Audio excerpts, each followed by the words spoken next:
ama sain hi bang hun hoi ong pi a tu chiang chiang ong ton pi ong makai zomi di pasien tunga lungdam tu ko hang mun chi mual che om ka zomi pi te bang ngai sunna ineu hiam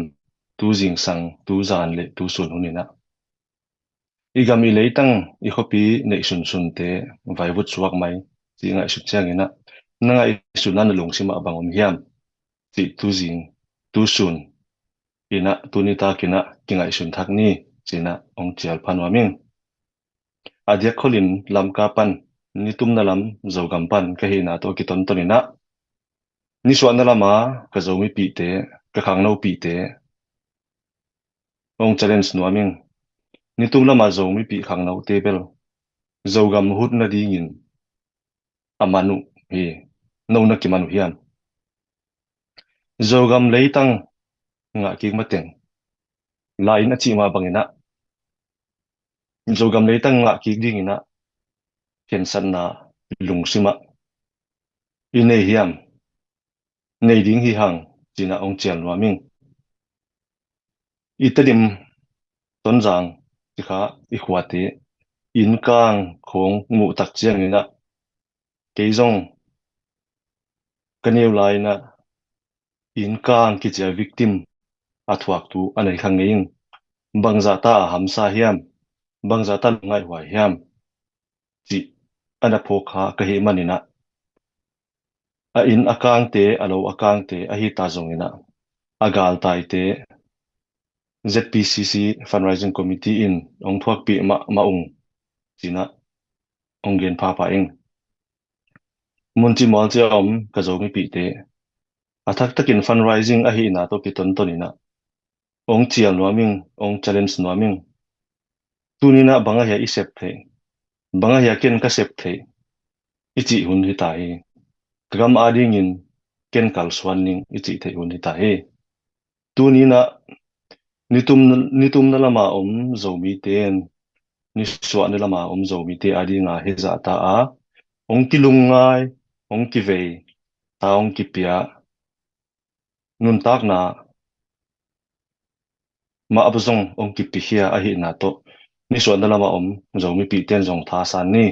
pangkhom ding hi hang izogam hum ding hi hang china ong chal pa phan wa ming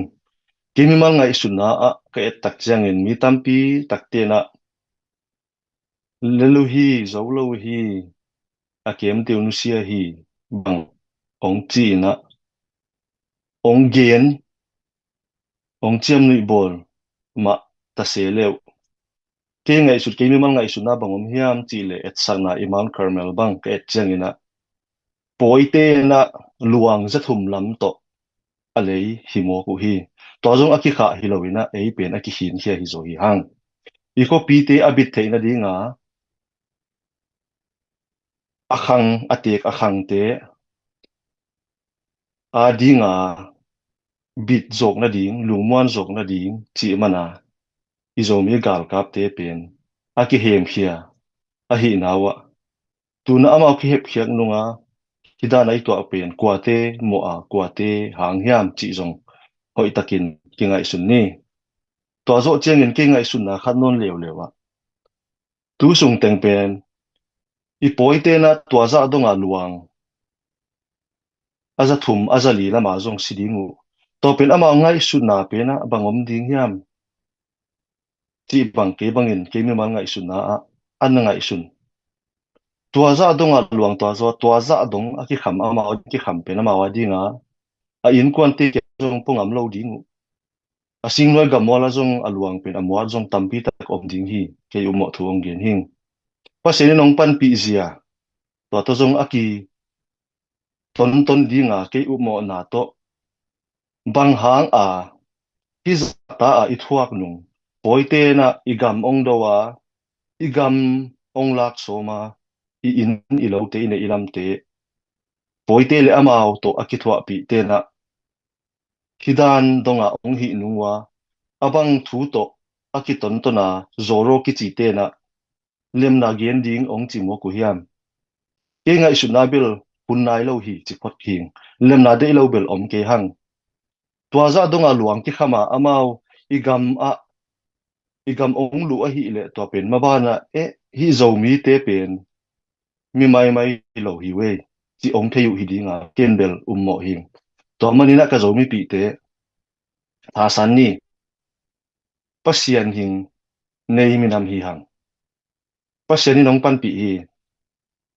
Israel te Juda mi te i et te ding to akiton to na amao to zong itang tu pen akibang thei hi kati nom na pen bang hiam chi le Israel te history a zong Six-Day War ichi hiam Yom Kippur War ichi un chiang in amao agal teuna bangza donga amao pen that chimit som leo zong pasianin ki thwa pi to akiton to na ei zo mi te zong pasianong ki thwa pia igal kap te zong ong kema agwalel ki hima ama lo hi chi zong athak takin tel siam ni pan kila lai ding pan kila to lai ding a hi na to aki sambang banga ma pang khom ding khut khat toy khi khat khai ding kal swan khom ding ina atakin han chan thak ni zo mi te iki gom le kwanun khen thei ding hiam I nama ama swan ni I nama ama swan ni pasian ma en ni na I na tak to kal swan le ki hat ding hi mi te na ei ong sit mana ei ong sin mana hidana ei sian ading zongu a hi na to ei sung a khem zo u hon khat bang om to te zong sor lo wa ong khang lo ding u hi ong piang thak ding u hi ama wa ding zong thu nget sak ni muda ke ni lai siang tho sunga he un la khial zo khial ke yun a chi ma bangin he thei ma hi ipoi te igal te na a khem zo te zo ong piang thak thein rim thu nget na phok ni